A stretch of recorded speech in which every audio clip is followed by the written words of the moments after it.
Hola, ¿qué tal amigos? Bienvenidos como siempre a una nueva entrega de su programa Cara a Cara por TV Venezuela. Hoy yo estoy de verdad muy contenta de recibir a una gran amiga, una excelente profesional, pero sobre todo una persona a quien le tengo mucho, pero mucho cariño, porque es una persona muy humana. Y después de trabajar con ella en Venezuela, cuando yo estaba trabajando y ejerciendo el periodismo en Venezuela, también ahora tengo la dicha de compartir pantalla aquí en TV Venezuela con ella, porque es una gran profesional, muy colaboradora y debo decirlo, es una excelente persona. Se trata de Gabriela Peroso, esa misma que entra en sus hogares todas las noches con el noticiero estelar de TV Venezuela. Ahora nos cuenta sus intimidades aquí en Cara a Cara. ¿Cómo estás, Gaby? ¿Cómo estás, Natalie? Bueno, un placer estar aquí. Es difícil no decirte Gaby, realmente. Eres Gabriela Peroso. Cuéntame algo. ¿Quién es Gabriela Peroso? ¿Hace cuánto comenzaste en todas estas lides del periodismo? ¿Y siempre te llamó la atención ser periodista o fue una cosa que fue como por casualidad? En mi caso fue casualidad, pero bueno. Bueno, yo creo que tú eres una de las culpables de que yo me haya metido en este periodismo, en el periodismo duro y el combativo que uno normalmente ha ejercido a lo largo de su carrera. Yo en principio, cuando estaba estudiando en la universidad, mi abuelo era periodista. No me gustaba ni leer los periódicos, imagínate tú, yo quería ser cineasta, editar, me encantaba la vida bohemia, pero bueno, tuve la oportunidad de entrar a un canal en el año 2000, en el 1996, y bueno, estaba allí, no sabía ni siquiera quiénes eran los ministros, imagínate tú, una niñita de 17 años. Estaba chiquita. Sí, señor. Entré allí y la que era mi jefa, que era Carmen Victoria Pardo, agarraba y me decía, hoy no tienes nada que hacer aquí, vete con Natalie para la calle, porque ella decía, tú tienes madera. Mira, yo creo que ya en la segunda vez de verte a ti, precisamente, y se me aguan los ojos de verdad por la emoción y por los lindos recuerdos que tenemos de esos momentos. Con esa pasión por tener la noticia, por entrevistar a la persona que es, yo dije, wow, o sea, yo conocí el periodismo viéndolo cara a cara, precisamente como es tu programa. Y a partir de ese momento, primero que tú fuiste una de mis maestras en todo lo que fue, y bueno, y a partir de ahí empezar a esa responsabilidad de educarse, porque el periodismo no solo es ir y hacer la entrevista, sino precisamente tener la entereza y la educación profunda para que precisamente los televidentes tengan la información completa y con todas las aristas. Entonces, a partir de ahí cambió mi vida definitivamente. O sea, que yo soy la culpable, Gaby. Tú eres la culpable. Te metí en esto. Y bueno. Pero con gusto. Pero lo has hecho sumamente bien y yo he visto tu crecimiento, por supuesto.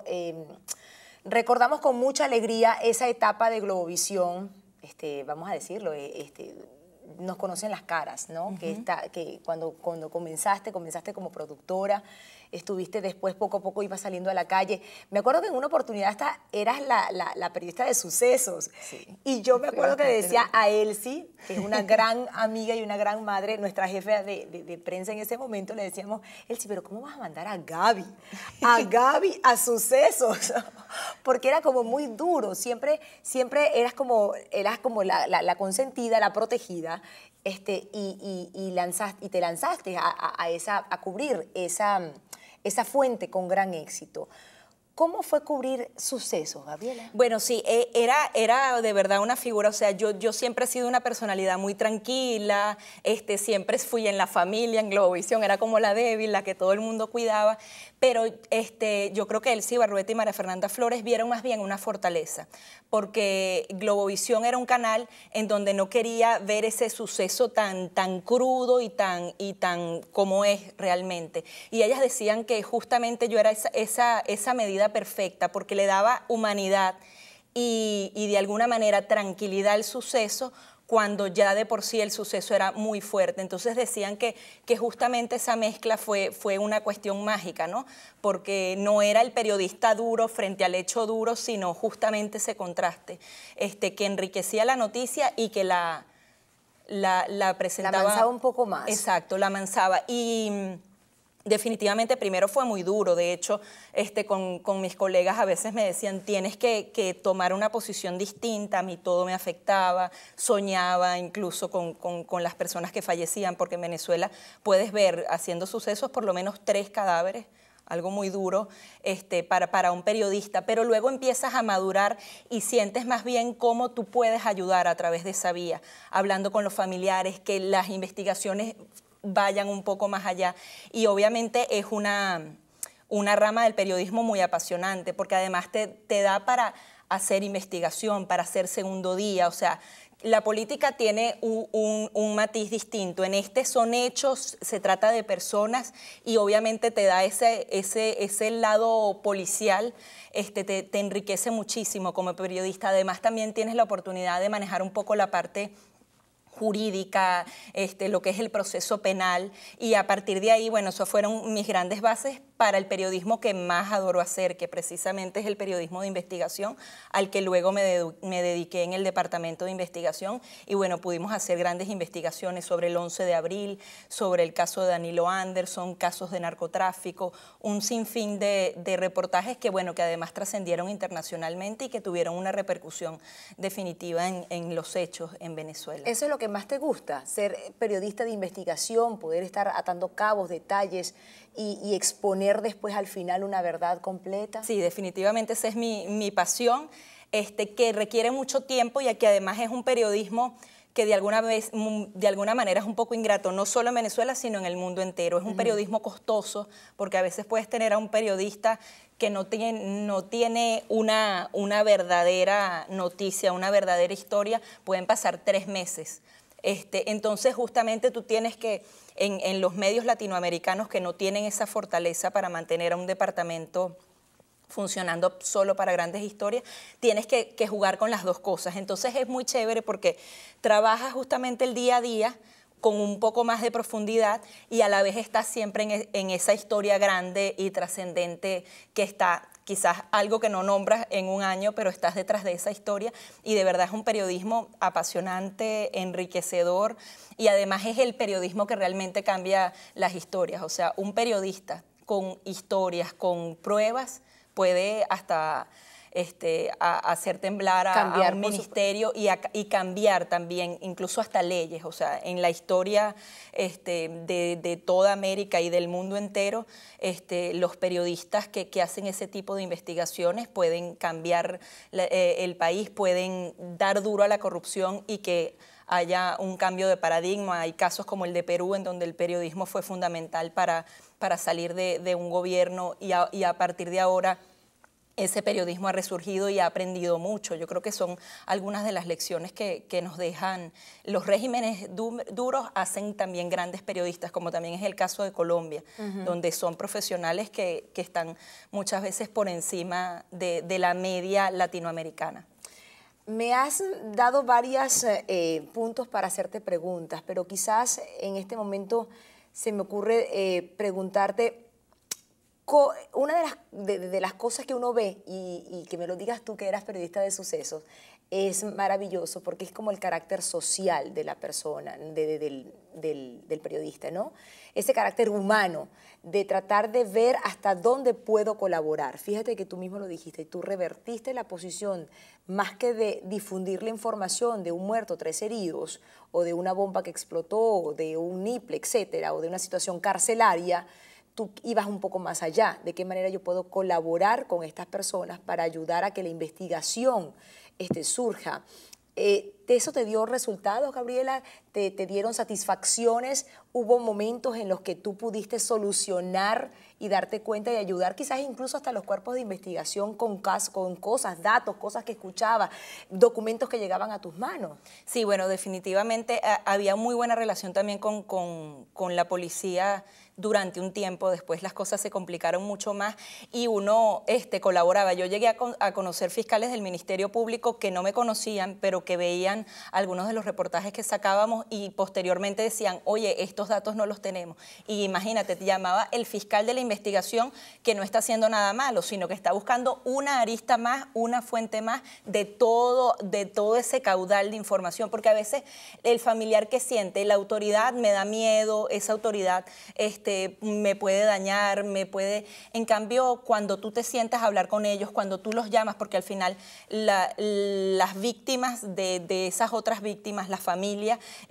termina convirtiéndose en parte de tu día a día y tú en parte de ella, porque a veces los llamabas y buenos días, ¿cómo amaneció, señora? ¿Cómo se siente hoy? O sea, ya no se trataba de la noticia. Y esa misma confianza hacía que te revelaran informaciones que quizás las autoridades no tenían acceso porque claro, tenían otra posición. Y definitivamente uno sí ayudó, uno a veces...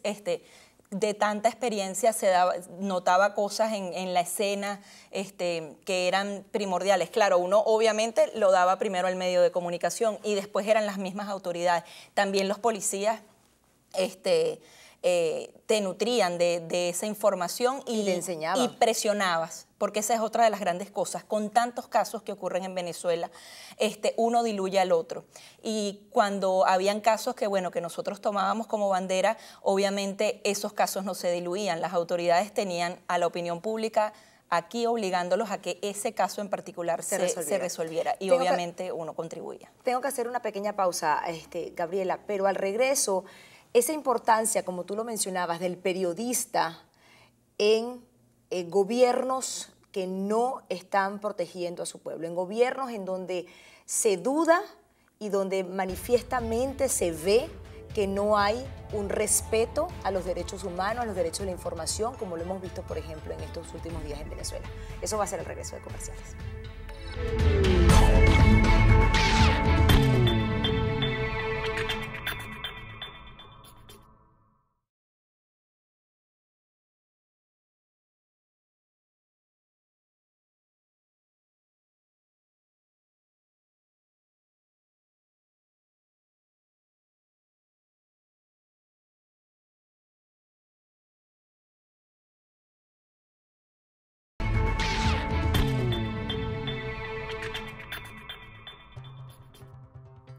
Y bien, amigos, seguimos aquí en Cara a Cara conversando con Gabriela Peroso y te dejé una pregunta en el aire, así un poco como te decía él, si tú tienes madera para eso. Así que vamos a entrar un poco más en profundidad.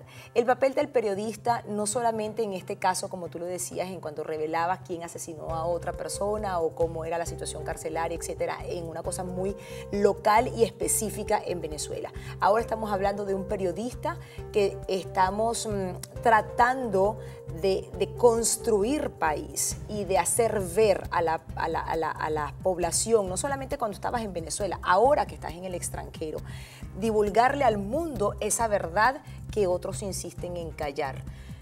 ¿Cómo te sientes tú al ser una figura tan importante, al igual que todos los compañeros periodistas que tenemos viviendo en Venezuela y los que están desde afuera en medios diferentes? Bueno, mira, definitivamente los periodistas han ejercido un gran papel a lo largo de la historia en Venezuela y en el mundo entero. Porque, bueno, precisamente aquí en la pausa comercial hablábamos de casos como Watergate, lo que sucedió con Fujimori en Perú.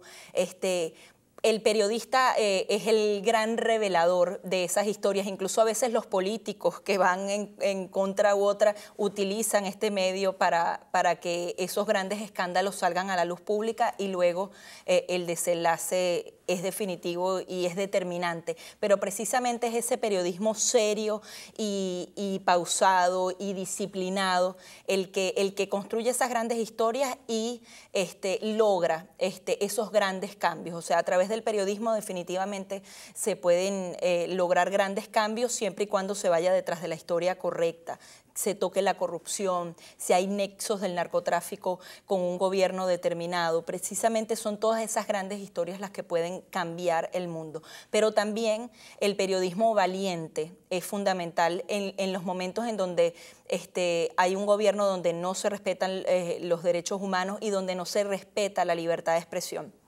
Tengo la oportunidad también de colaborar para la Sociedad Interamericana de Prensa y de alguna manera cuando tú estás dentro de ese organismo y vives todo eso, ves cómo la libertad de expresión es la madre de todos los demás derechos, porque si no hay esa información, todos los demás derechos se debilitan. Si no se dice lo que ocurre a diario y no se investiga un hecho a fondo, sencillamente la gente se pierde una parte de la historia porque no tienen cómo hilarlo. O sea, veíamos cómo los medios de comunicación luego de lo que sucedió el 12 de febrero, medios como Últimas Noticias, El Nacional, que eran medios impresos, ahora están tratando de hacer incluso video. Vemos cómo han hecho el análisis de las fotografías y los videos y cómo ellos van construyendo. O sea, un medio de comunicación puede recibir toda esa información. Recibo esta foto y este video y sigo a cada una de los personajes que aparecen en una escena determinada. Y a partir de ese momento, obviamente, estás identificando a funcionarios públicos. Se trata de crímenes de lesa humanidad, se trata de derechos humanos. Los medios colocan eso allí, no pueden ir más allá de hacer el proceso, pero son pruebas que quedan en definitiva y que son definitivamente piezas de una investigación que no se van a borrar. O sea, no se trata de que, bueno, eso se quedó allí o no, cambió el gobierno y ya no se puede hacer nada. Son cosas que van a permanecer en el tiempo y que en algún momento serán pruebas para que esos funcionarios y esos civiles que hayan actuado violentamente tengan algún tipo de responsabilidad en los hechos. Eso es lo bueno, que el periodismo trasciende, deja huella, deja la prueba. Para además que tú no sabes quién lo está viendo también, en el sentido de que tú puedes colocarle y tú sientes que eso no pasó más que de una emisión de noticias o de repente de algún cuerpo de algún periódico y que al día siguiente ya se borró. No, la gente lo puede guardar, la gente lo puede volver a buscar y puedes definitivamente tener las pruebas a largo plazo de qué es lo que ocurrió para poder ejercer la justicia. Si no, por ejemplo, en Venezuela no tuviéramos tantos videos que reflejaron, por ejemplo, lo del 12 de abril, las elecciones, todas las denuncias, todo lo que se ha hecho. Yo siento como venezolana que definitivamente eso es un material valioso que tiene que dar una respuesta a nivel internacional para entender lo que está pasando, pero no solamente para entender, para actuar definitivamente en lo que está ocurriendo en Venezuela. Y en este momento el periodista ha sido clave fundamental. Tú tienes poco tiempo aquí, Gabriela, ¿no? ¿Hace cuánto llegaste a Estados Unidos? Sí, apenas tenemos año y medio acá, vinimos en julio del 2012. Año y medio. A ti también te tocó vivir lo que es la llamada ley resorte y la famosa ley Mordaza. Yo salí un poco antes que tú, de Venezuela. No lo viví como periodista. Por supuesto, como ser humano me enteré y como televidente y como persona que me nutro de lo que está ocurriendo en Venezuela. Con tus compañeros, ¿cómo fue esa situación? ¿Cómo fue esa transición de poder hablar todo lo que decías y después mandaron a callar? ¿Te mandaron a callar en alguna oportunidad? Bueno, a tus compañeros de trabajo también de otros medios. No estamos hablando de uno en específico, estamos hablando de los medios en general. Sí, bueno, además, precisamente lo que ocurre en Venezuela es que se ha ido montando una infraestructura para la represión de los medios de comunicación. Son muy sutiles, se hace la ley de responsabilidad social en radio y televisión, se tiene el antecedente del cierre de Radio Caracas Televisión, que fue como un caso ejemplarizante para los demás medios de comunicación, tienes sanciones, tienes declaraciones públicas, en un principio te golpeaban como periodista, aunque está volviendo eso en los últimos días, te golpeaban y veían, el gobierno se dio cuenta que, bueno, que eso no resultaba. O sea, golpeabas a un periodista y era peor y era un costo político muy alto. A través de leyes y de diferentes mecanismos de censura alrededor era una manera de callar a los medios de una manera mucho más eficiente. Nosotros tuvimos, yo creo que más de 13 casos en tribunales. Yo además fui una de las voceras de Globovisión con respecto a todos porque no solamente te sancionaban políticamente, sino que además te abrían un proceso en tribunales.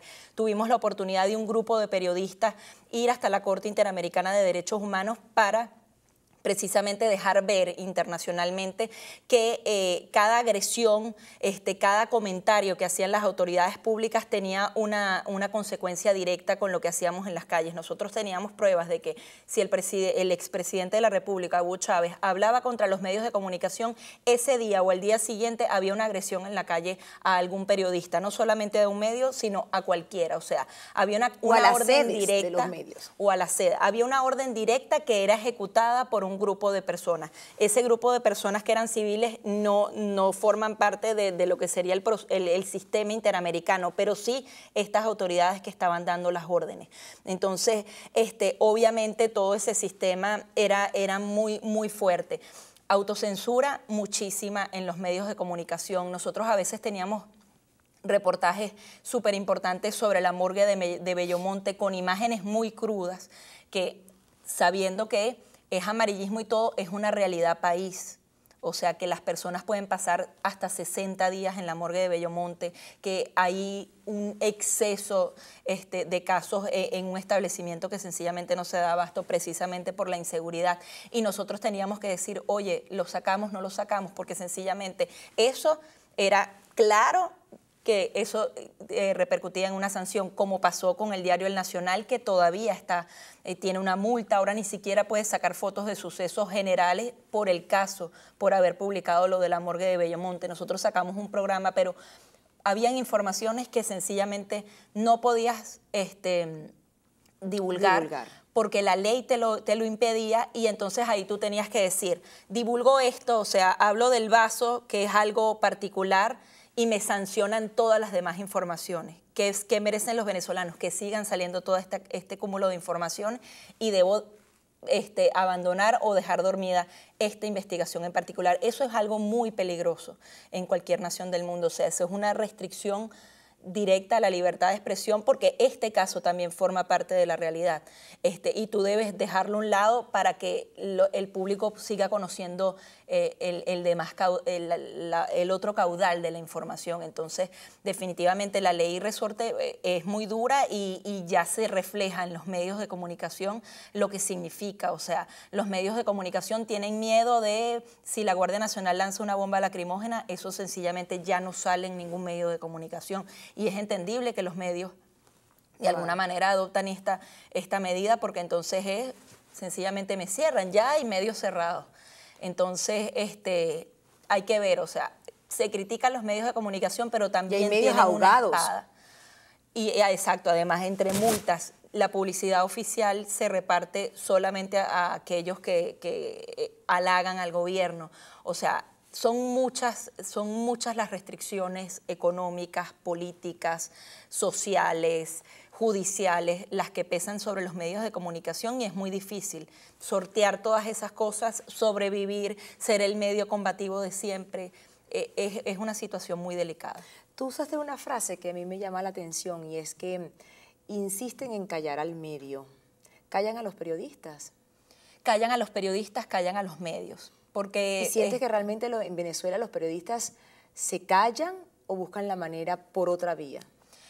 Depende de cada quien, porque bueno, cada periodista es un mundo, como cada medio es un mundo.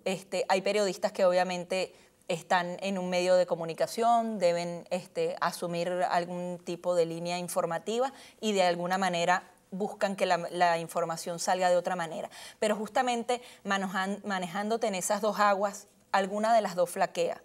O terminas renunciando al medio de comunicación que no te permite desarrollarte, o sencillamente dices, ya, o sea, estoy trabajando en este medio, ya no voy a estar aquí tratando de que salga ya la información. O sea, es una situación que además se ha prolongado por mucho tiempo, Natalie. O sea, estamos hablando más de 15 años en esta situación. El periodista se desgasta, o sea, es humano totalmente que tú te estén golpeando en la calle, que te estén insultando en la calle, que tengas leyes, que tengas todo tipo de restricciones, y que tú todos los días amanezcas con toda la fuerza y toda la vitalidad para gritarle al mundo la verdad.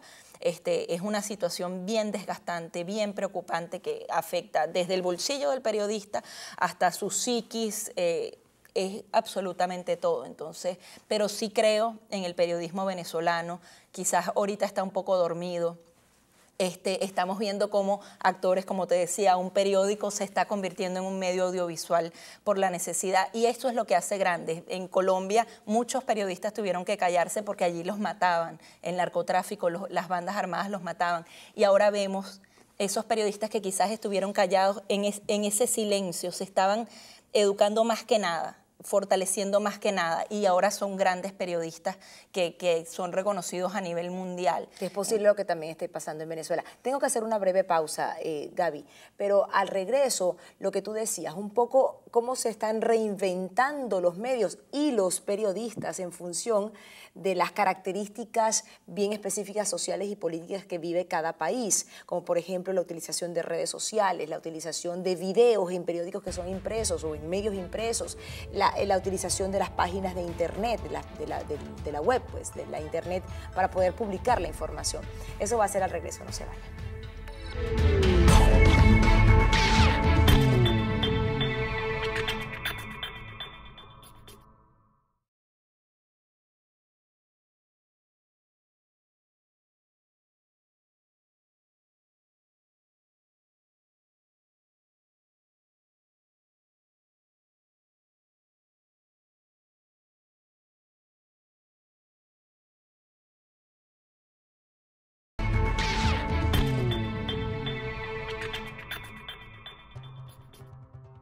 Y bien, amigos, continuamos aquí en Cara a Cara por TV Venezuela conversando con Gabriela Peroso.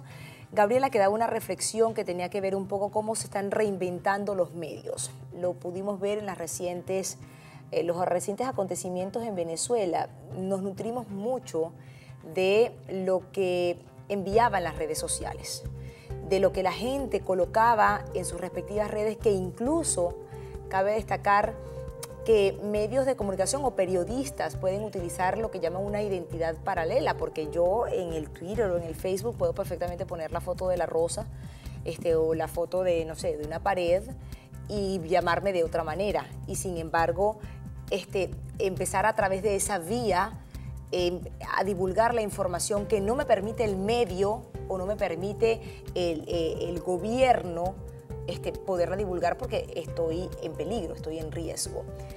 ¿Sientes tú que esta nueva tecnología está ayudando a que los periodistas avancemos en la profesión, que los medios avancemos, nos reinventemos, o sencillamente es algo puntual que pudiera perderse más adelante? Bueno, definitivamente estas nuevas plataformas nos brindan un universo de posibilidades increíbles, porque vemos como periodistas que salieron de medios tradicionales hoy en día pueden tener hasta 4 millones de seguidores. O sea, en sí, a través de su cuenta Twitter, a través de su teléfono, se convierten en un medio de comunicación que quizás es hasta más poderoso que un periódico regional. Entonces, obviamente, el poder que tienen las redes sociales en este momento es fundamental y es algo que no le pueden arrebatar a la humanidad, Natalie, porque sencillamente ahora ya el periodista, si no puede en el medio tradicional, él mismo se forma su opinión pública, su público y su obviamente canal. Tiene ese canal, va a ser parte. Hemos visto cómo ciudadanos comunes se convierten en grandes periodistas, porque esa es otra. O sea, esta diversificación de plataformas hace a ciudadanos que toman la batuta de la información y que quizás no estudiaron para eso, pero nacieron para eso. Entonces, en definitiva, es una herramienta que a partir de este momento veremos cómo cada vez más evoluciona y que va a ser definitivamente una nueva manera de comunicarse. Con respecto a las identidades paralelas, es algo que también ocurrió a su manera con anterioridad. Nosotros supimos siempre de grandes periodistas que usaban seudónimos en otros medios. Quizás estaban en televisión y estaban escribiendo su columna para un periódico con un seudónimo y luego se hacían más famosos por el seudónimo que por la identidad por lo verdadera. que eran ellos, y ya las personas sabían que se trataba de ese periodista, pero el seudónimo quedaba allí. También esto sucede en las redes sociales. Bueno, y es parte de esa manera de poder decirle al mundo la verdad. Lo bueno es este universo que nos está abriendo un sinfín de posibilidades, pero también las redes sociales tienen un riesgo implícito, y es que las personas también se están conformando en mis 140 caracteres, ya yo leí la noticia. Y muchos ciudadanos ya no están yendo a los medios tradicionales que les dan un completo análisis o diferentes aristas de la misma información, sino que sencillamente, yo vi, están protestando en Chacaíto, y no ves cómo llegaron esos estudiantes, qué actores estuvieron allí, cómo actuaron los organismos de seguridad. Eso en una noticia puntual, pero imagínate en las noticias que realmente le dan al país una fortaleza moral e histórica. También los ciudadanos se están acostumbrando a esa poquita información, y quizás las nuevas generaciones no van a tener esa fortaleza de como el papá de uno, que iba, compraba el periódico, se sentaba a leerlo y obviamente se estaba enriqueciendo de una cantidad de elementos que le iban entrando solo sin darse cuenta. Entonces, tienen ventajas, pero también estas desventajas. Hay que buscar los comunicadores una vía para que los ciudadanos sigan teniendo esa dureza y que esa opinión pública tenga la misma solidez que en el pasado. Hay algo también importante, y es que es la participación de los ciudadanos comunes. No necesariamente tienes que ser un periodista, pero estás informado de algo o escuchaste algo y emites una convocatoria a través de tu teléfono celular.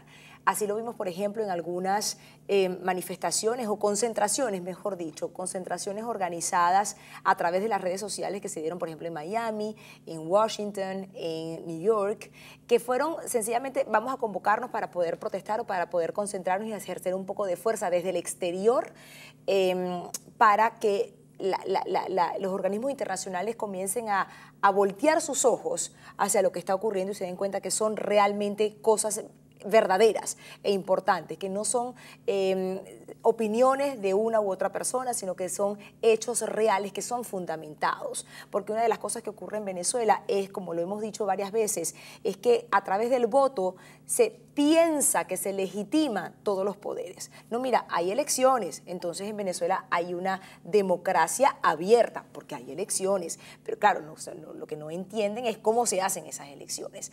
Y allí es donde está el periodista, la parte fundamental. Pero hay un periodista, Gabriela, que a mí particularmente me preocupa. Y es el periodista que está naciendo, el que se está graduando o el que se graduó hace 5 años, que cuando comenzó este régimen del chavismo y ahora con Nicolás Maduro tendrían 8, 7 años. Son jovencitos que ya han pasado 15 años y de repente se están graduando o están terminando de estudiar, o quizás estaban, sí, recientemente están entrando en un medio de comunicación y lo ven como un sueño hecho realidad. Pero no se dan cuenta el precio que están pagando al ser, siento yo, periodistas temerosos, pasivos, conformistas, porque no se les permite ser contestatario, no se les permite refutar. Sí, precisamente el daño a la libertad de expresión que se ha hecho a esta generación es muy grave, y también a los ciudadanos. Primero, entendiéndolo por el lado macro, no hay separación de poderes, y cuando pasan tantos años, esto se convierte en algo común. Para los venezolanos, el Poder Ejecutivo y la Asamblea Nacional es exactamente lo mismo, y la Fiscalía es una mano ejecutora de las autoridades que están en el poder, cuando en los países desarrollados es todo lo contrario. Todos esos poderes están colocados allí para chocar entre sí, para vigilarse entre sí, para señalarse, tal y como ocurrió hace poco acá en Estados Unidos, que critican a uno o a otro, pero es parte de ese equilibrio para poder vigilarse, como la mamá, el papá y el hijo, y todos ellos tienen una independencia y cada uno cumple su rol y puede responsabilizar al otro. Eso no existe en Venezuela, y obviamente tanto los ciudadanos como los periodistas viven con esta distorsión y obviamente llega un momento que ya esa separación no existe en su mente. Otra de las lesiones muy graves es que muchos periodistas de gran trayectoria profesional están saliendo de ser las cabezas de esos medios de comunicación y tú y yo sabemos que sin esas cabezas, sin esos grandes jefes que nosotros tuvimos, que nos decían, Natalie, anda para allá pero voltea tú la mesa, tú eres la que tienes el poder, tú eres la que marcas la agenda, sin que esos jefes no nos los hubiesen dicho, era muy difícil descubrirlo por nosotras mismas, porque sencillamente ibas haciendo lo que hacían otros colegas, lo que te parecía a ti correcto, pero tu jefe era el que te sacudía y te hacía ver otra cosa. Y después tú sí, te sembraba la superabas. semillita para decirte, mira, ¿qué tal si buscas también esta otra opinión o esta otra versión? Sí, y a partir de ese gusanito que te metían, tú quizás superabas porque tenías otras herramientas, otra mentalidad, eras una persona de un nuevo tiempo y mejorabas, o sea, el discípulo de alguna manera superando al maestro. ¿Qué pasa cuando no tienes ese jefe que nada más no solo te corrige y te dice, ay, qué lindo, aquí te faltó un acento, y no te dice, esta nota está pobre porque sencillamente fuiste, tomaste una declaración y te devolviste para acá, que es lo que está pasando en los medios de comunicación? Obviamente eso es una lesión que nos va a tardar años recuperar, porque sí, son periodistas muy pasivos que no han vivido ese periodismo contestatario y esa lección de vida que le dan a uno los jefes. Pero bueno, las naciones surgen, Natalie, y como se están reinventando ahorita los ciudadanos y se convierten en medios de comunicación, de alguna manera esos periodistas buscarán la manera de reinventarse y que están viviendo tiempos difíciles, a pesar de que no estén buscando todas las aristas, les tocó un país difícil y quizás eso se tarde en llegar a su formación, pero está ahí. Hacemos una pequeña pausa, Gabriela. Al regreso, ya tocar un poco cuáles son esos nuevos proyectos en los cuales estás involucrada y, por supuesto, hablar de Noticias TV Venezuela. Eso será al regreso de comerciales. No se vayan.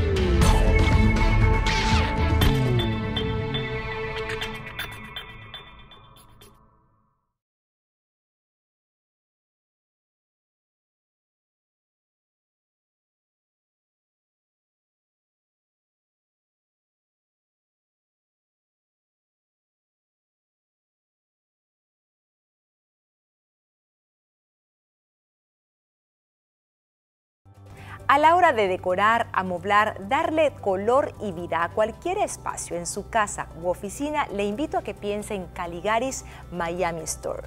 Caligaris es una tienda que le ofrece lo mejor del diseño y la elaboración italiana en sillas, mesas, sofás, juegos de cuarto, de comedor, accesorios y mucho más. Por 90 años, Caligaris ha sido excelencia en la elaboración de piezas para su hogar. Caligaris ahora está aquí también en Miami, donde tienen la oportunidad ustedes de acudir para disfrutar de lo mejor en asesoría de muebles y decoración. Caligaris Miami Store.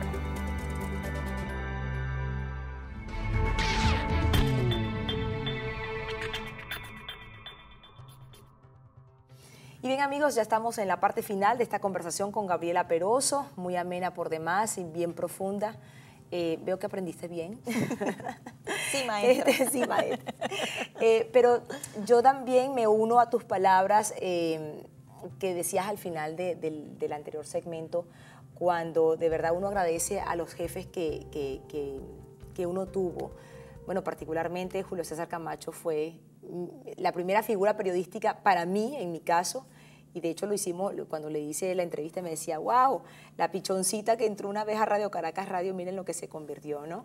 Pero él era una de las personas que orientaba, Elsie Barrueta, Lina de Amisis, Lisbeth Ramosol, María Fernanda Flores, por mencionar algunos, de esos grandes jefes que te invitaban a que voltearas la mesa, a que tú tuvieras la batuta de tu micrófono. Me acuerdo que me decía Lisbeth Ramosol, Lichi, como le decíamos, cariñosamente, tu micrófono es tu arma, no dejes que te la quiten, porque te van a disparar es a ti. O sea, tú tienes que defender esa arma.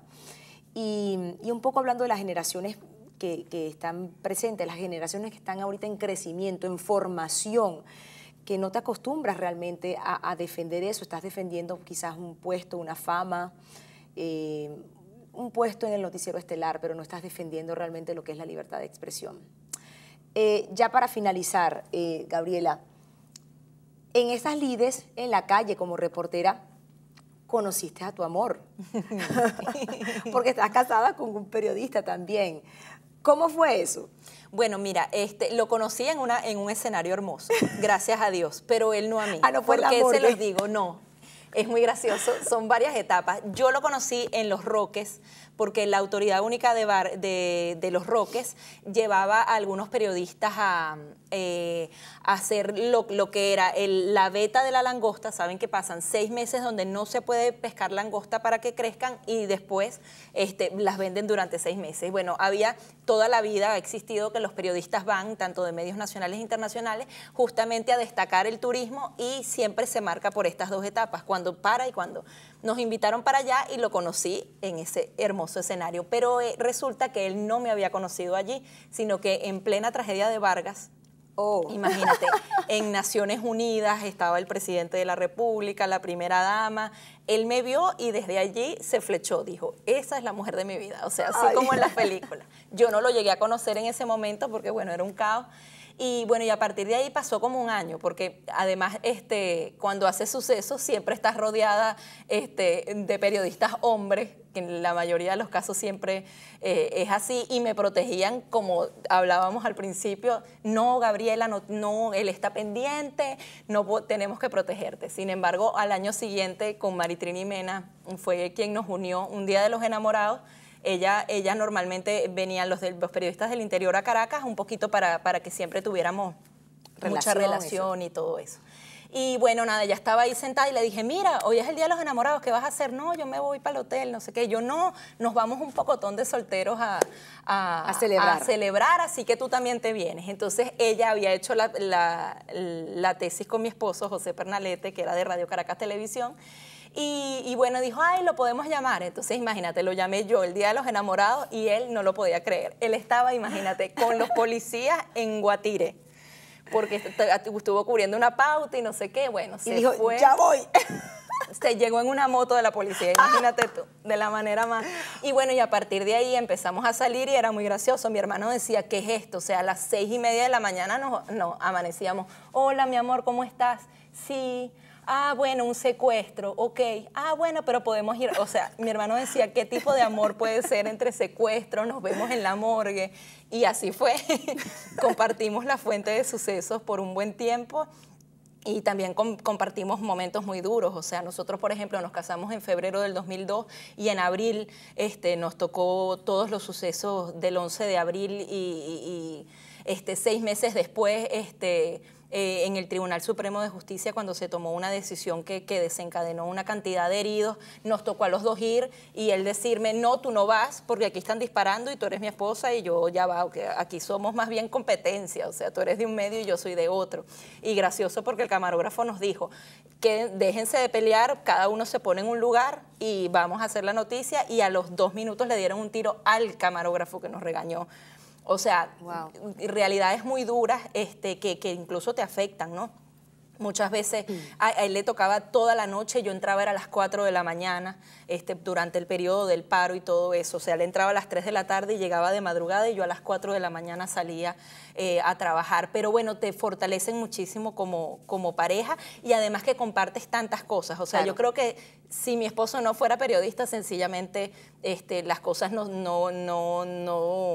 hubiesen funcionado, porque ni te entienden, ni comparten todo eso, ni comparten toda esa carga emocional que uno se lleva a casa, ¿no? Sí, no que entienden, es muy dura. Claro, y no entienden la pasión que uno tiene y que, bueno, puede pasar horas sin comer, sin dormir y uno está ahí, al pie del cañón. Gabriela, me quedan pocos minutos, pero ahora también estás en otra etapa. Recientemente llegaste a Estados Unidos, estás trabajando, bueno, has pasado en otros medios de comunicación aquí en Estados Unidos. Recientemente también estás trabajando con Mercado de Dinero, que es una publicación hecha para el consumidor a nivel más económico, etcétera. Y ahora también estás con nosotros nuevamente en TV Venezuela. Bueno, nos toca compartir pantalla. ¿Cómo te sientes? ¿Cómo O sea, siempre tuviste el gusanito de la televisión, ¿te gusta nuevamente estar frente a las cámaras? Sí, bueno, no solo me gusta, me fascina volver a casa, porque aquí nosotras en TV Venezuela estamos volviendo a casa.